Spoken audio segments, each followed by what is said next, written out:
Cylinder పేలి అగ్ని ప్రమాదం చోటు చేసుకుంది. వంట చేద్దామని పొయ్యి అంటించగా సిలిండర్ పేలి గుడిసె దగ్ధమైంది. మునిగడప గ్రామానికి చెందిన వడ్డెర తిరుపతి భార్య కనకవ్వ గ్యాస్ పొయ్యిపై వంట చేస్తూ ఉండగా హఠాత్తుగా సిలిండర్ పేలడంతో కనకవ్వ కూతురు అశ్వినికి తీవ్ర గాయాలయ్యాయి.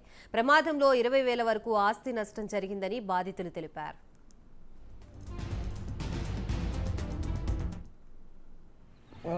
మాది ఒడ్రోళ్ళం. ఇక్కడ నేను బయటలో వండుకున్నా. వాళ్ళిద్దరు ఇంట్లో వండారు. ఇంట్లో వండుకొని ఆయన తను పని ఉందని మబ్బుతో లేచి నీళ్ళు గిట్లా ఇచ్చి నీళ్ళు గిట్లా తేగానే ఆయన నీళ్ళు ఇచ్చి ఆయన అన్నం వండుతాను బియ్యం తీసింది. ఆయన గ్యాస్ తిప్పి అగ్గిపురం ఎగిపెట్టే వరకు బగ్గున మండింది. అవి తక్కువ అంటుకుందామె చిన్న చిన్న ఎగురుతుంది. చిన్న చిన్న ఎగిరి అన్నీ కాళ్ళు చేతులు ముఖం కాలింది. నా బిడ్డకు నెత్తి కాలింది, చేతి కాలింది.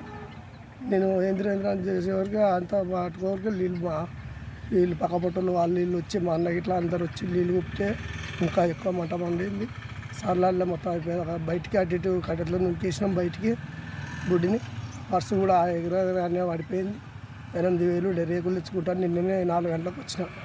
ఆ రేకుల భయాన్ని ఇచ్చిన. ఇప్పుడు రేపు 8,000 పెట్టి రేకులు తెచ్చుకుందామని 8,000 ఇచ్చి పెట్టిన. ఇట్లా ఆమె ఎగుర వరకు అన్నీ పడిపోయింది. పర్సు కూడా కలిపోయింది. మాది ఒడ్రోళ్ళం.